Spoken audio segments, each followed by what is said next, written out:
నమస్తే. Welcome to Disha TV. ప్రస్తుతం మనతో పాటు తెలంగాణ గ్రంథాలయ కార్పొరేషన్ చైర్మన్ డాక్టర్ రియాజ్ గారు మనతో ఉన్నారు. ఆయన గ్రంథాలయ కార్పొరేషన్ చైర్మన్తో పాటు కాంగ్రెస్ పార్టీ సీనియర్ నాయకులు. మరి రాష్ట్రంలో జరుగుతున్న పరిణామాలు, ఉద్యోగాల అంశం కూడా ఈ మధ్య పెద్ద ఎత్తున చర్చ జరుగుతుంది. ఒకసారి దానిపై క్లారిటీ తెలుసుకునే ప్రయత్నం చేద్దాం. సార్ నమస్కారం సార్.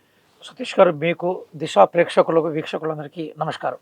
సార్, నిరుద్యోగులు చాలామంది అయితే మాత్రం వాళ్ళ ఆవేదనను బయటకు వచ్చి మాట్లాడుతున్నారు, నిరసనలు వ్యక్తం చేస్తున్నారు. తెలంగాణ ప్రభుత్వము ఇచ్చిన మాట ప్రకారం ఉద్యోగాలు ఇవ్వడం లేదు, జాబ్ క్యాలెండర్ ఏమైంది, నోటిఫికేషన్లు ఏమైంది అని ఒక క్వశ్చన్ రైజ్ చేస్తున్నారు. ఏం చెప్తారు? సతీష్ గారు, తెలంగాణ దిశ ఉద్యోగాలకు సంబంధించిన ఉద్యమాలతో ముడిపడి ఉంది. నీళ్లు నిధులు నియామకాలు. ఆ కోణంలోనే ఒక సుదీర్ఘకాలం రాష్ట్రం ఏర్పడితే మా ఆకాంక్షలు ఫలిస్తాయనే ఉద్దేశంతో యూత్ తెలంగాణ ఉద్యమంలో అన్ని సందర్భాల్లో 52 ఉద్యమంలో అయినా, 69 ఉద్యమంలో అయినా, చివరి దశ ఉద్యమంలో అయినా కూడా యూత్ పార్టిసిపేషన్ ఉంది. ఓకే. ఆ నేపథ్యంలోనే కాంగ్రెస్ పార్టీగా మేము రాష్ట్రంలో ఎన్ని ప్రభుత్వ ఉద్యోగాలకు ఖాళీలు ఉన్నాయో అన్ని ప్రభుత్వ ఉద్యోగాలకి సంబంధించి నోటిఫికేషన్ వేస్తామని పెరేడ్ గ్రౌండ్లో గౌరవ ముఖ్యమంత్రి రేవంత్ రెడ్డి గారు స్వయంగా ప్రకటించారు. వారు ప్రకటించడానికి 24 గంటల ముందే తెలంగాణ నుండి ఆల్ ఇండియా ర్యాంక్ సాధించి మట్టిలో మాణిక్యంగా ఉన్న బుర్రా వెంకటేష్ గారు కూడా మేము ఉద్యోగ ప్రక్రియకు సంబంధించిన ఏర్పాట్లలో ఉన్నాం, నోటిఫికేషన్లను శరాపరంగా ఇవ్వబోతున్నాం చెప్పారు. వారు చెప్పిన తర్వాత ఇప్పుడు 4 నోటిఫికేషన్స్ రిలీజ్ అయినాయి. అలాగే పోలీస్ డిపార్ట్మెంట్కి సంబంధించిన ఉన్నత అధికారులు కూడా ఈ విషయాన్ని ధృవీకరించారు, పోలీస్ డిపార్ట్మెంట్ నుంచి వస్తాయని. అయితే వాస్తవంగా జరిగింది ఏంటంటే 2014, 2023 మధ్య టీఆర్ఎస్ ఏలియాస్ బీఆర్ఎస్ ఉద్యోగాల ఖాళీలను గుర్తించి వాటికి నియామకాలు జరపకపోవడంతో సంక్షోభం బాగా ముదిరింది. ఓకే. వారు ఎప్పటికప్పుడు కనుక ఉద్యోగాలను నింపితే బహుశా ఇంత ప్రెషర్ ఈ గవర్నమెంట్ మీద ఉండే అవకాశాలు ఉండకపోయేది. రెండోది, కొత్త జనరేషన్ కూడా అవకాశాలు ఉండేది. దాదాపుగా 10 సంవత్సరాలు వాళ్ళు ఈ అంశం పట్ల వహించిన నిర్లిప్తత, వాళ్ళ నిర్లక్ష్యం ధోరణి ఏదైతుందో అది సహజంగా యూత్ని కొంత వేచి ఉంచే ధోరణిలో మాత్రమే కాకుండా కొంత ఆవేశపడే వైపు కూడా నెట్టివేసింది. ఓకే. మేము పవర్లోకి రాగానే మొట్టమొదటిసారిగా గౌరవ ముఖ్యమంత్రి రేవంత్ రెడ్డి గారు భారతదేశంలో ఏ ముఖ్యమంత్రి సందర్శించని యూపీఎస్సీకి వెళ్ళారు. ఆయన యూపీఎస్సీలో స్వయంగా అక్కడ ఏ రకమైన నియామక ప్రక్రియ జరుగుతూ ఉన్నది, ఎట్లాంటి ఆటంకాలు లేకుండా, ఎట్లాంటి అడ్డంకులు లేకుండా అక్కడ రిక్రూట్మెంట్ ప్రాసెస్ జరుగుతుందని పరిశీలించాడు. రాగానే మొత్తం తెలంగాణ పబ్లిక్ సర్వీస్ కమిషన్ బోర్డుని ప్రక్షాళన చేశారు. ఆ పాత వ్యక్తులు తొలగించి నిష్ణాతులు నియమించే ప్రయత్నం చేశారు. అందుకోసమే ప్రజాప్రభుత్వం ఏర్పడిన తర్వాత రేవంత్ రెడ్డి గారి నేతృత్వంలో ఈ కొత్త పబ్లిక్ సర్వీస్ కమిషన్ మెంబర్స్ వచ్చిన తర్వాత నియమించబడ్డ ఉద్యోగాల మీద కానీ, నిర్వహించిన పరీక్షల మీద కానీ ఒక మచ్చ లేదు, అట్లాగే ఒక ఆరోపణ లేదు, నీతి నిజాయితీతో ఉంది. అయితే అదే క్రమంలో పాత నోటిఫికేషన్స్ అన్నీ క్లియర్ చేశారు, లీగల్ ఆబ్లిగేషన్స్ ఉంటే అవన్నీ తొలగించే ప్రయత్నం చేశారు. అనేక సభలు పెట్టి మొత్తం ఎవరైతే సెలెక్ట్ అయినారో వాళ్ళందరికీ నియామక పత్రాలను చాలా హూందాగా ప్రజలకు జవాబుదారితనంలో గౌరవ ముఖ్యమంత్రి గారు అందజేశారు. అయినా ఇంకా ఖాళీగా ఉన్న ఉద్యోగ ప్రభుత్వ ప్రకటనలు జరగాలి. ఆ నేపథ్యంలోనే వెరీ రీసెంట్గా పెరేడ్ గ్రౌండ్లో ముఖ్యమంత్రి గారు ప్రకటించారు కాబట్టి ఈరోజు నోటిఫికేషన్లకు సంపూర్ణంగా సానుకూల వాతావరణం ఏర్పడిందిగా మేము భావిస్తున్నాం. మీరు నిరుద్యోగులు అంటున్నారు, నేను వారిని విద్యార్థికులు అంటున్నాను. కాబట్టి దయచేసి స్టడీస్ మీద ఫోకస్ చేసి రాబోయే నోటిఫికేషన్లో మీరు అనుకున్న లక్ష్యాలను సాధించాలని మనం అందరం కోరుకుందాం. ఎలాంటి ప్రకటనలు రాబోతున్నాయి, ఎక్కడెక్కడ ఖాళీలు ఉన్నాయి, ఆ ఖాళీల భర్తీ సంబంధించిన లెక్కలు ఎన్ని బయటకు వస్తున్నాయి? ఎందుకంటే చాలామంది లక్షలాది మంది ఎదురు చూస్తున్నారు. మరి ఏ పోస్టులు రాబోతున్నాయి, దానికి ఏ క్లారిటీ ఇస్తారు? సతీష్ గారు, అంటే ఒక విషయాన్ని కూడా మనం అర్థం చేసుకోవాలి. ఈరోజు చదువుల సంఖ్య బాగా పెరిగిపోయింది, గ్రాడ్యుయేట్ సంఖ్య బాగా పెరిగిపోయింది. ప్రభుత్వ ఉద్యోగం సాధించడం ద్వారా ఒకటి సామాజికంగా మనకు ఒక ఎలివేషన్ వస్తుంది, సామాజికంగా మనకంటూ గుర్తింపు వస్తుంది, ఆర్థిక స్థిరత్వం ఏర్పడుతుంది. కాబట్టి సామాజిక భద్రత కోసం, ఆర్థిక స్థిరత్వం కోసం ప్రభుత్వ ఉద్యోగాలను అందరూ ఆశిస్తారు. కానీ ఆశించిన అందరికీ ప్రభుత్వ ఉద్యోగాలు ఇవ్వడం ఏ ప్రభుత్వాలకు కూడా సాధ్యం కాదు. వెరీ రీసెంట్గా ఉత్తరప్రదేశ్లో దరిదాపుగా 62 లక్షల మంది స్వీపర్ జాబ్స్కి అప్లై చేసినారు. అందులో గ్రాడ్యుయేట్స్, పోస్ట్ గ్రాడ్యుయేట్స్, అలాగే ఇంజనీరింగ్ గ్రాడ్యుయేట్స్ ఉన్నారు. ఎందుకు ఆ విషయాన్ని ప్రస్తావిస్తున్నానంటే ప్రభుత్వ ఉద్యోగాలతో పాటుగా ఉపాధి అవకాశాలు కూడా పెంచాలి. అందుకోసం తెలంగాణ ప్రజాప్రభుత్వం రేవంత్ రెడ్డి గారి నేతృత్వంలో స్కిల్ యూనివర్సిటీ మీద ఫోకస్ చేసింది. మంత్రి శ్రీధర్ బాబు గారు అనేక సందర్భాల్లో అనేక దేశాలు తిరిగి పెట్టుబడులను సమీకరించే ప్రయత్నంలో ఉన్నారు. మనం స్కిల్స్ పెంచడం ద్వారా ఉపాధి అవకాశాలు పెంచే అవకాశం ఉంటుంది. అందుకోసం ముఖ్యమంత్రి గారు పదే పదే ఏమంటున్నారంటే వైట్ కాలర్ జాబ్స్కి సంబంధించి ఆర్టిఫిషియల్ ఇంటెలిజెన్స్ వచ్చిన తర్వాత అవకాశాలు తగ్గుతున్నాయి, కాబట్టి మీరు బ్లూ కాలర్ మీద బాగా ఫోకస్ చేయండి అనే ఒక సందేశాన్ని ఇచ్చే ప్రయత్నం చేస్తున్నారు. కాబట్టి మేము ఐఐటీలు ఏవైతున్నాయి వాటిని మేము అడ్వాన్స్ ఇన్ఫర్మేషన్ టెక్నాలజీ సెంటర్స్గా మార్చే ప్రయత్నం చేశాం. అలాగే స్కిల్ యూనివర్సిటీ ఎస్టాబ్లిష్ చేసి మరింత బలోపేతం చేసే ప్రయత్నం చేస్తున్నాం. వొకేషనల్ కోర్సెస్కి మళ్ళీ జీవం పోసే ప్రయత్నం చేస్తున్నాం. అదే సందర్భంలో ప్రభుత్వ ఉద్యోగాల ద్వారా ఎవరైతే తమ ప్రతిభను చాటుకొని ప్రభుత్వ భాగస్వామ్యంలోకి రావాలని ప్రయత్నిస్తున్నారో వారందరి కోసం ఖాళీగా ఉండే ఉద్యోగ అవకాశాలను గుర్తించి క్రమక్రమంగా నోటిఫికేషన్లు ఇస్తున్నారు. దీనికి సంబంధించిన నిర్దిష్ట ప్రకటన పబ్లిక్ సర్వీస్ కమిషన్ చైర్మన్గా ఉన్న బుర్రా వెంకటేశం గారు ప్రకటించారు. డీజీపీగా ఉన్న సికే ఆనంద్ గారు కూడా ప్రకటించారు. కాబట్టి వాటికి అనుగుణంగా ఉద్యోగాల్లో వచ్చే అవకాశం ఉంది. వాటిని ఉపయోగించుకోవాల్సిన అవసరం యువత మీద ఉందని మనం భావిద్దాం.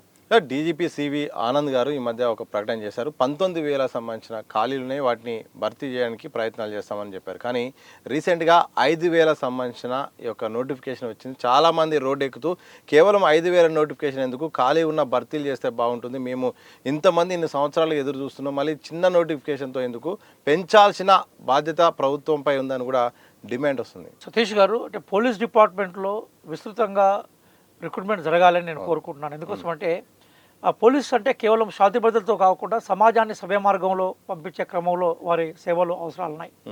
మరి వాటి రిక్రూట్మెంట్కి సంబంధించిన ప్లాన్ ఎట్లా ఉందో నాకు అవగాహన ఉండే అవకాశం ఉండదు. ఇప్పుడు దానికి సంబంధించిన పోలీస్ పెద్దలు, అలాగే పోలీస్ రిక్రూట్మెంట్ గతంలో ఏ ప్రభుత్వాల్లో కూడా పోలీస్ రిక్రూట్మెంట్ రెగ్యులర్గా జరిగింది. మరి దానికి సంబంధించిన విధి విధానాల రూపకల్పనలో వారు ఏ రూపంలో వాటిని నియమించబోతున్నారు, దశల వారీగా నియమిస్తారా, ఒకేసారి నోటిఫికేషన్ వేయబోతున్నారు, దాని మీద వారి వైపు నుంచే స్పష్టత రావాలని మనం కోరుకుందాం. ఏదైనా కూడా అన్ని విభాగాల్లో ఎన్ని ఖాళీలు ఉంటే అన్ని ఖాళీలకు సంబంధించిన నోటిఫికేషన్ రావడం వల్ల యూత్లో కొంత పాజిటివ్నెస్ పెరుగుతుంది. ఎన్ని ఉన్నాయి, ఎప్పుడెప్పుడు వస్తాయంటే వాటికి సంబంధించిన అవగాహన నాకు ఉండే అవకాశం ఉండదు. ఇప్పుడు ఉదాహరణకి నేను రాష్ట్ర గ్రంథాలయ సంస్థ చైర్మన్గా ఉన్నాను. ఓకే, మా డిపార్ట్మెంట్లో దాదాపుగా 2 దశాబ్దాల నుంచి అసలు రిక్రూట్మెంట్ లేదు. ఓకే, 12 సంవత్సరాల నుంచి ప్రమోషన్స్ లేకపోవడం వల్ల అసలు ఎన్ని కాళ్ళు గుర్తించే అవకాశం లేకుండా అయిపోయింది. నేను 12 సంవత్సరాలుగా ఏ ప్రమోషన్లు, ఏ ట్రాన్స్ఫర్లు, ఏ అడ్జస్ట్మెంట్స్ అయితే పెండింగ్లో ఉన్నాయో వాటి క్లియర్ చేస్తాం. ఇప్పుడు క్లియర్గా మా లైబ్రరీ శాఖలో ఎన్ని వేకెన్సీస్ ఉన్నాయన్న విషయం నాకు అవగాహనకు వచ్చింది.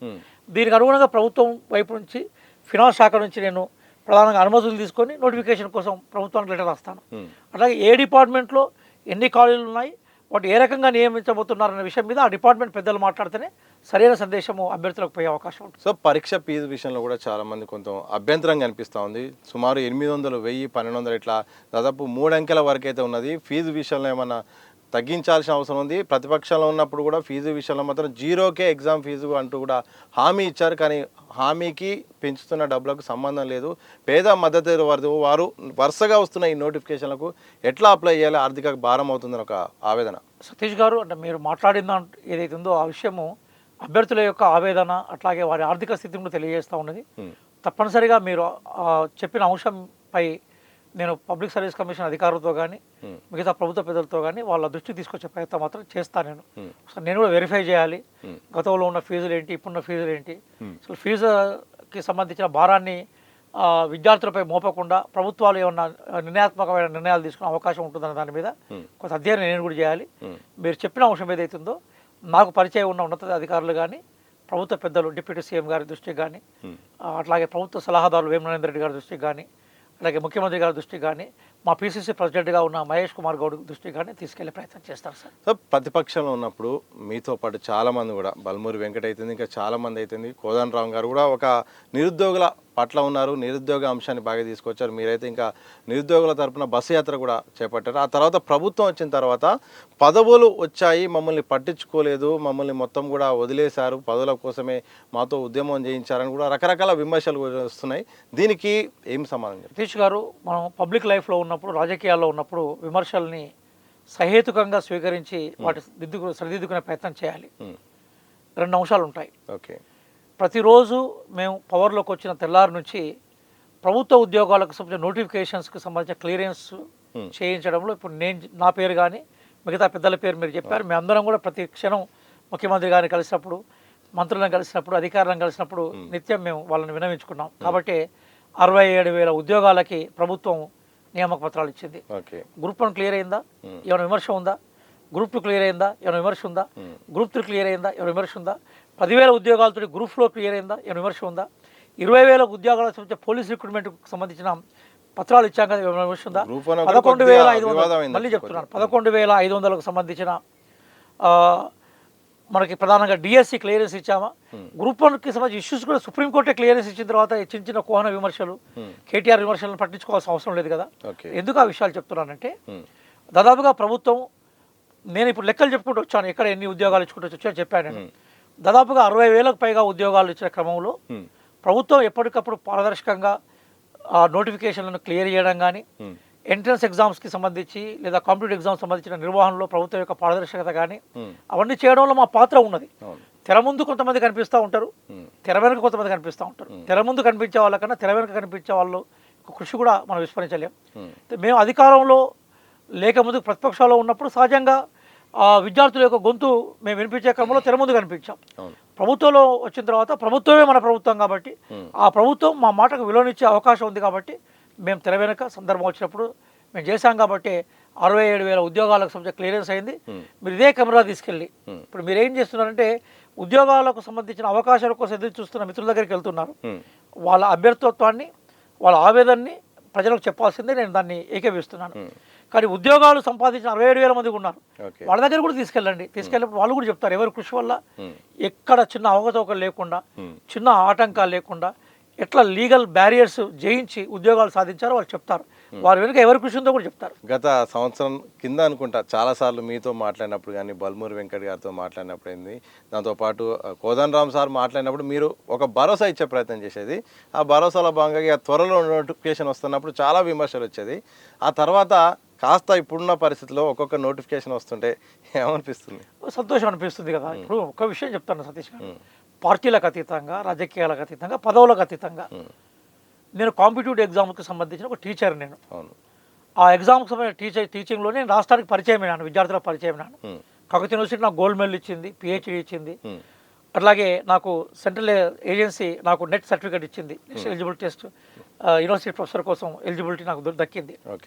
ఉపాధ్యాయుడిగా నేను ఏం కోరుకుంటున్నానంటే ప్రతిభ ఉన్న తరమంతా ప్రభుత్వ ఉద్యోగాలకు రావాలని కోరుకుంటున్నాను నేను. దాంతో ప్రజలకు ఒక మంచి సేవ వస్తుంది, ప్రభుత్వ ఫలాలు ఏవైతే ఉన్నాయో ఆ ఫలితాలు ప్రజలకు దక్కే అవకాశం ఉంటుంది. ఏ ప్రభుత్వాలైనా కూడా ఉద్యోగాలు ఇవ్వడాన్ని ఖర్చుగా చూడకూడదు, ఉద్యోగాలు ఇవ్వడాన్ని సమాజంలో పెడుతున్న పెట్టుబడిగా చూడాలి. ఉద్యోగాల సంఖ్య పెంచడం వల్ల, ఉద్యోగాలు ఇవ్వడం వల్ల ఏమవుతుందంటే ప్రభుత్వ పథకాలు ప్రజలకు మరింత చేరువయ్యే అవకాశం ఉంటుంది. కాంగ్రెస్ పార్టీ భారతదేశంలో పబ్లిక్ రంగాన్ని ఏర్పాటు చేసిన పార్టీ. తెలంగాణలో ఉన్న కాంగ్రెస్ పార్టీ ఆ వారసత్వాన్ని కొనసాగించే పార్టీ. మేము మొదటి 2 సంవత్సరాలు కూడా ఖాళీగా లేం కదా. గత నోటిఫికేషన్లు కానీ, మా టైంలో వచ్చిన నోటిఫికేషన్లు కానీ వాటికి ఉన్న లీగల్ బ్యారియర్స్ అని తొలగించాం, ఎగ్జామ్స్ కండక్ట్ చేశాం, రిక్రూట్మెంట్స్ ఇచ్చాం, పత్రాలు ఇచ్చాం, పోస్టింగ్స్ ఇచ్చాం, ఉద్యోగాలు చేసే అవకాశాలు ఇచ్చాం. ఎక్కడ కూడా ఎవరిని ఆపలేదు. ఇప్పుడు ఆ దశ దాటిపోయినాం, మళ్ళీ కొత్త దశలోకి వచ్చాం. ఈ కొత్త దశలో ఖాళీగా ఉన్న ప్రభుత్వ ఉద్యోగాల కోసం నోటిఫికేషన్ పరపర స్టార్ట్ అయింది. కాబట్టి ప్రభుత్వం ఉద్యోగాల కల్పన పట్ల చిత్తశుద్ధి ఉంది అన్న విషయాలు 2 దశలు చెప్పాను నేను. పాతవి క్లియర్ కాకుండా, పాత నీళ్లు వెళ్ళిపోకుండా కొత్త నీళ్ళు రావు కదా. పాత నోటిఫికేషన్లు క్లియర్ అయిపోయినాయి, కొత్త నోటిఫికేషన్లకు మేము బాటలు వేస్తున్నాం కదా, దాంట్లో అభ్యంతరాలు ఏముంటాయి. కాబట్టి ఇప్పుడు ఎవరైనా మేము ఈరోజు ప్రభుత్వంలో ఉండే గౌరవ ముఖ్యమంత్రి గారితో పోలిస్తే గౌరవ ఎమ్మెల్యేలు కానీ, గౌరవ ఎమ్మెల్సీలు కానీ, గౌరవ మంత్రులు కానీ, మాలాంటి చైర్మన్లను కానీ మేము ఖచ్చితంగా మా అంకితాభావం ఏదైతుందో ఉద్యోగాల కల్పన పట్ల అది కొనసాగిస్తాం.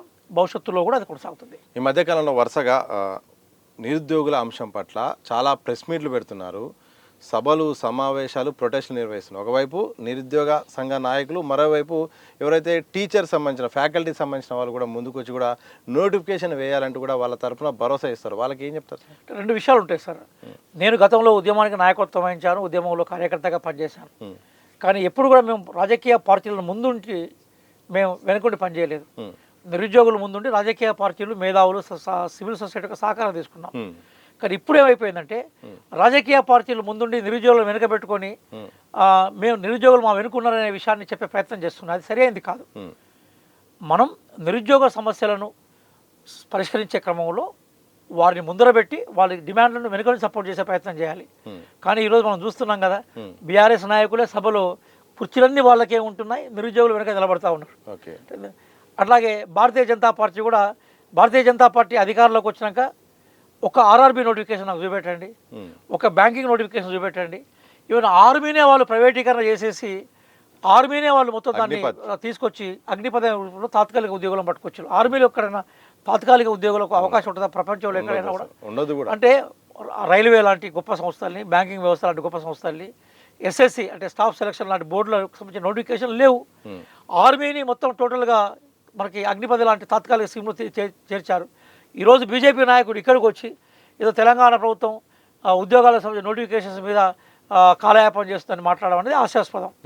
మీరు మమ్మల్ని క్వశ్చన్ చేసే ముందు కేంద్రం నుంచి వచ్చే నోటిఫికేషన్లు క్లియర్ చేయండి. పోనీ మీ ఆదర్శ రాష్ట్రమైన గుజరాత్ ఒకసారి ఓపెన్ చేసుకుందాం. మనం 25 ఏళ్ళ నుంచి ఒక గవర్నమెంట్ నోటిఫికేషన్ లేదు, దానికి సమాధానం చెప్పండి. గుజరాత్లోనా? గుజరాత్ మీరు అడగండి. గుజరాత్కి సంబంధించిన నోటిఫికేషన్లు మిగతా భారతదేశంలో మిగతా రాష్ట్రాలకు సంబంధించిన నోటిఫికేషన్ చూడండి, అంతా ప్రైవేటీకరణ జరుగుతుంది కదా. నేనేమంటున్నానంటే కొన్ని అంశాలను రాజకీయ పార్టీలు తమ ప్రయోజనాలకు భిన్నంగా ఆలోచించాల్సిన సందర్భం ఉంది. ఉద్యోగ నియామకాల పట్ల ఎవరైనా కూడా కమిట్మెంట్ తోటి ఉండాలి. ఈరోజు రేవంత్ రెడ్డి గారు పెరేడ్ గ్రౌండ్లో ప్రత్యక్షంగా ఆయన ప్రకటించారు, ఇప్పటిదాకా మేము ఇన్ని ఉద్యోగాలు ఇచ్చాం చాలా క్లియర్గా, ఇంకా ఖాళీగా ఉండే ఉద్యోగాలకు సంబంధించిన ప్రక్రియ మేము గుర్తించాం, వాటి నోటిఫికేషన్ శరాపరంగా వేస్తామని చెప్పారు. దాన్ని మేజర్ రిక్రూట్మెంట్ చేసే పోలీస్ డిపార్ట్మెంట్కి సంబంధించిన పెద్దలు కానీ పబ్లిక్ సర్వీస్ కమిషన్ కానీ వాటి ధృవీకరించినాయి. ఈ ధృవీకరించిన తర్వాత నోటిఫికేషన్లకు సానుకూలమైన వాతావరణం అయిన తర్వాత ఇప్పుడు మనం ఏం చేయాలి? విద్యార్థుల్ని, అభ్యర్థుల్ని, విద్యార్థులను ఏం చేయాలి? సతీష్ గారు, చదువుని ప్రోత్సహించాలి, చదివే వాతావరణాన్ని కల్పించాలి, దానికి సంబంధించిన బుక్స్ను తీసుకురమని డిమాండ్ చేయాలి, దానికి సంబంధించిన స్టడీ సెంటర్ల మీద ఫోకస్ చేయాలి, గ్రంథాలయాలను మరింత చెందాలని కోరుకోవాలి. మంచి ప్రశ్న. ఇవన్నీ కాకుండా వాళ్ళను మాత్రమే ముందర తీసుకురావడం మంచి విషయం చెప్పారు. మీరు ఒక గ్రంథాలయ కార్పొరేషన్ చైర్మన్, కానీ ఇంకేమైనా వసతులు కావాలని డిమాండ్ చేయాలని ఒక మంచి అది డెమోక్రటిక్ డిమాండ్ కదా. ఇప్పుడు నేను చైర్మన్ అయిన తర్వాత మొట్టమొదటిసారిగా భారతదేశంలో కేరళలో ఎక్కువ గ్రంథాలయాలు ఉన్నాయి సార్. నేను భారతదేశం చాలా లైబ్రరీస్ చూసాను స్టేట్లలో. విద్యార్థిగా కూడా నేను నా రీసెర్చ్ అంతా కూడా ఇంటర్నేషనల్ రిలేషన్స్లో జరిగింది కాబట్టి విదేశీ లైబ్రరీలో కూడా నేను చూశాను. నేను చైర్మన్ అయిన తర్వాత చేసిన మొట్టమొదటి పని ఏంటంటే మా డైరెక్టర్తో కలిసి లైబ్రరీలో విజిట్ చేసినప్పుడు ముంగడ ఒక ఫీడ్బ్యాక్ రిజిస్టర్ ఒకటి పెట్టించాను. విద్యార్థులకి ఏ పుస్తకాలు కావాలో ఆ పుస్తకాలు రాయమని చెప్పాను. Books according to the needs of the readers అనే ఒక స్లోగన్ తీసుకొచ్చాను నేను. అంటే విద్యార్థులు రీడర్స్ యొక్క అవసరాలకు అనుగుణంగా పుస్తకాలు తెప్పియాలని. కాబట్టి మా దగ్గర లోకల్ అంటే పుస్తకాలను లోకల్ బాడీ అంటే లైబ్రరీస్ లోకల్ బాడీకి సంబంధించింది కాబట్టి జిల్లాకు సంబంధించిన సెక్రటరీలు, జిల్లా చైర్మన్లు ఉంటారు మా 33 మంది. వాళ్ళ సహకారంతో విద్యార్థులు ఏ పుస్తకాలను కావాలనుకుంటే ఆ పుస్తకాలను కొనియమని దానికి సంబంధించి బిల్స్ పెట్టమని మేము చెప్పాము క్లియర్గా. ఇది మొట్టమొదటిసారిగా. రెండోది, చాలా లైబ్రరీలో ప్రధానంగా గర్ల్స్ సంఖ్య బాగా పెరిగిందండి. నేను చిన్నప్పుడు లైబ్రరీకి పోయి అలవాటు ఉన్నవాడిని. నేను లైబ్రరీ సైన్స్ చదివాను. ఇప్పుడు ఏ బిల్డింగ్లో అయితే నేను లైబ్రరీ సైన్స్ చదివాను అదే బిల్డింగ్లో ఇప్పుడు నా ఆఫీస్, కేంద్ర ఆఫీస్ ఉంది. అప్పుడు ఆ చైర్మన్ చూడడానికి చేతులు పట్టుకొని ఇట్లా దూరంగా చూసేది. ఇప్పుడైతే నేను విద్యార్థుల దగ్గర పలకరించే ప్రయత్నం చేస్తున్నాను. నేనే చైర్మన్ అయ్యే అవకాశాన్ని నాకు రాష్ట్ర ప్రభుత్వం గౌరవ ముఖ్యమంత్రి గారు ఇచ్చారు. ఇక్కడ కాంగ్రెస్ పార్టీ నాకు అవకాశం కల్పించింది. ఇక్కడ విషయం ఏంటంటే లైబ్రరీలో అమ్మాయిల సంఖ్య బాగా పెరిగిందండి. లైబ్రరీకి విజిట్ చేసే ప్రతి స్టూడెంట్స్ ఎక్కువగా వచ్చి రీడర్స్ ఎక్కువగా కూడా ప్రతి లైబ్రరీలో కూడా లేడీస్ టాయిలెట్స్ మీద పూర్తిగా ఫోకస్ చేశాం. ప్రతి చైర్మన్కి నేను స్వయంగా అభ్యర్థించాను, ఆదేశించాను. ప్రతి సెక్రటరీని అభ్యర్థించాను, ఆదేశించాను. గర్ల్స్ టాయిలెట్స్ మీద చేసాం. కొన్ని లైబ్రరీలు 24 గంటలు నడిచే లైబ్రరీస్ కూడా ఉన్నాయి మా దగ్గర. నైట్ ఓపెన్ చేస్తాం, రీడింగ్ రూమ్ ఓపెన్ చేస్తాం. నైట్ అంతా చదువుకునే అవకాశం మా దగ్గర మేము పెట్టాం. స్వీపర్స్ను అఫ్జల్గంజ్లో అంటే అఫ్జల్గంజ్ లైబ్రరీ సెంట్రల్ లైబ్రరీ అది రినోవేషన్లో ఉంది కాబట్టి దాన్ని ఇది ఇంకొక 1 మంత్లో అయిపోయినాక అక్కడ కూడా 24 hours పెడతాం. మిగతా అన్ని లైబ్రరీలు మేజర్ లైబ్రరీస్లో సిరిసిల్ల, సిద్దిపేట, హనుమకొండ, వికారాబాదు, నల్లగొండ, ఖమ్మంలో ఎక్కువ అవర్స్ విద్యార్థులకు అనుకూలంగా ఉండే టైమింగ్స్ని సెట్ చేశాం మేము. కాబట్టి మాకు శక్తి, మాకున్న పరిమితి, ఎందుకంటే నేను లైబ్రరీ రీడర్ కాబట్టి లైబ్రరీ ఇంపార్టెన్స్ నాకు తెలుసు కాబట్టి పుస్తకాల ప్రాముఖ్యత తెలుసు కాబట్టి చేసాం. అట్లాగే చాలా లైబ్రరీలో మేము ఇంటర్నెట్ సౌకర్యం తీసుకొచ్చాం. కొంతమంది ఎంపీలు పర్టికులర్గా మల్లు రవి లాంటి వారు డాక్టర్ వృత్తి నుంచి వచ్చారు కాబట్టి ఆయన తన సొంత డబ్బులతోటి సిఎస్ఆర్ ఫండ్స్ తోటి కొన్ని చోట్లలో ఆయన పరిధిలో ఆయన ప్రతి లైబ్రరీలో ఇంటర్నెట్ సౌకర్యం కోసం డిజిటల్ లైబ్రరీ కోసం ఫండ్స్ ఇచ్చారు. అట్లా సంజీవరెడ్డి గారు ఎమ్మెల్యే గారు ఉన్నారు, ఇట్లా కొంతమంది అట్లాగే మనకి ఠాకూర్ గారు ఉన్నారు ఇక్కడ రామగుండం నుంచి.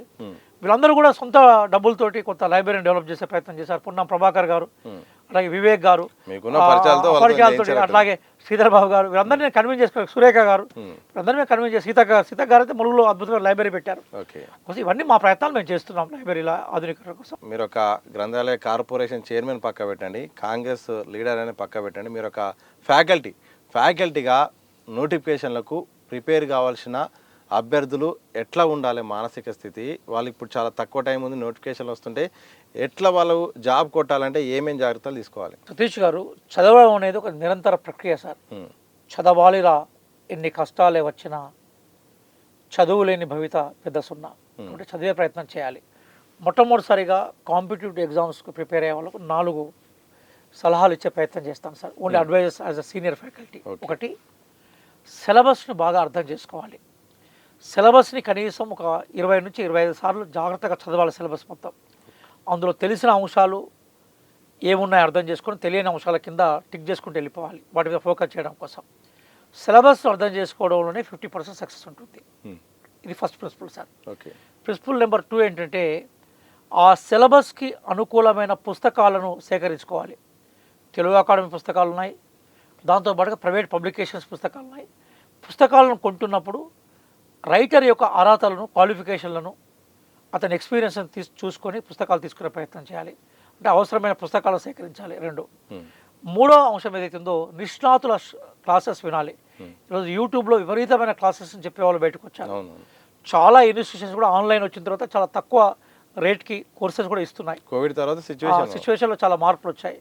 ఒకప్పుడు కోచింగ్ రావాలంటే హైదరాబాద్కి వస్తే తప్ప కోచింగ్ దొరికే అవకాశం ఉండకపోయేది. ఇప్పుడు జిల్లా హెడ్ క్వార్టర్లో కూడా కోచింగ్ సెంటర్స్ వచ్చాయి. దాంతోపాటు ఆన్లైన్ క్లాసెస్ ఉన్నాయి. చాలామంది ఫ్రీగా స్పాన్సర్ చేస్తున్నారు. ఇప్పుడు మహబూబ్ నగర్లో ఎన్ఎం శ్రీనివాస్ రెడ్డి గారు ఉన్నారు, ఫ్రీ క్లాసెస్ ఆయన కండక్ట్ చేస్తున్నాడు. అట్లా మీరు నిష్ణాతులైన క్లాసెస్ వినండి. 3rd principal. 4th ప్రిన్సిపల్ ఏదైతుందో పాత క్వశ్చన్ పేపర్లను ప్రాక్టీస్ చేయడం, దాంతోపాటుగా నిష్ణాతులు తయారు చేసిన మోడల్ క్వశ్చన్స్ని ప్రాక్టీస్ చేయడం.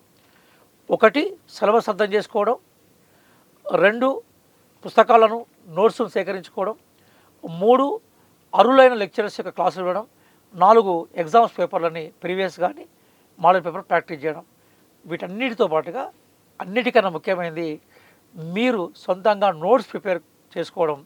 కనీసం 2 సంవత్సరాలు కాంపిటేటివ్ ఎగ్జామ్స్ ప్రిపరేషన్లో మీరుంటే ఏదో ఒక జాబ్లో మీరు సెటిల్ కావడానికి అవకాశం. చివరిగా నిరుద్యోగులకు ఇచ్చే భరోసా ఉద్యోగాలపైన ఏం చెప్తారు, దాన్ని చెప్పి ముగించేద్దాం.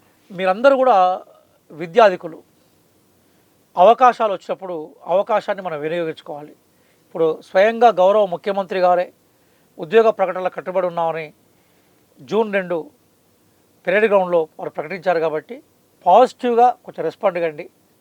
నోటిఫికేషన్ల పరంపర కొనసాగుతూ ఉంటుంది. ఎన్ని ఉద్యోగాలు వచ్చినా కూడా ఆ ఉద్యోగాల కోసం ప్రిపేర్ అయ్యే పద్ధతి నుంచి మనం విరమించొద్దు. మన లక్ష్య సాధన కోసము నిరంతర కృషి మనకు ఉపయోగపడుతుంది. There is no substitute for hard work. అందుకోసము మీరు ఇప్పుడు నేను చెప్పిన 4 సూత్రాలని దానికి అనుబంధంగా మీరు మీ హార్డ్ వర్క్ని జోడిస్తే సక్సెస్లోకి రావడానికి అవకాశం ఉంటుంది. ధన్యవాదాలు. Thank you very much sir. ఇది ముఖ్యంగా తెలంగాణ రాష్ట్రంలో నిరుద్యోగ అంశంపై జరుగుతున్న చర్చలో భాగంగా గ్రంథాలయ కార్పొరేషన్ చైర్మన్, అలాగే ఫ్యాకల్టీ, దాంతోపాటు కాంగ్రెస్ పార్టీ సీనియర్ నాయకులు అయితే మాత్రం నిరుద్యోగులకు అంటే విద్యార్థికులకు వారి స్టైల్లో చెప్పారు. సో వాళ్ళకు ఒక భరోసా ఇచ్చే ప్రయత్నం చేశారు. ఎగ్జామ్స్ పైన కాన్సన్ట్రేట్ చేయండి, తప్పకుండా ప్రభుత్వం దశల వారీగా అన్ని రకాలుగా ఇచ్చిన హామీ ప్రకారం మాత్రం ఉద్యోగాలు ఇస్తాయని కూడా వారు చెప్పే ప్రయత్నం అయితే చేశారు. చూస్తూనే ఉండండి దిశ టీవీ.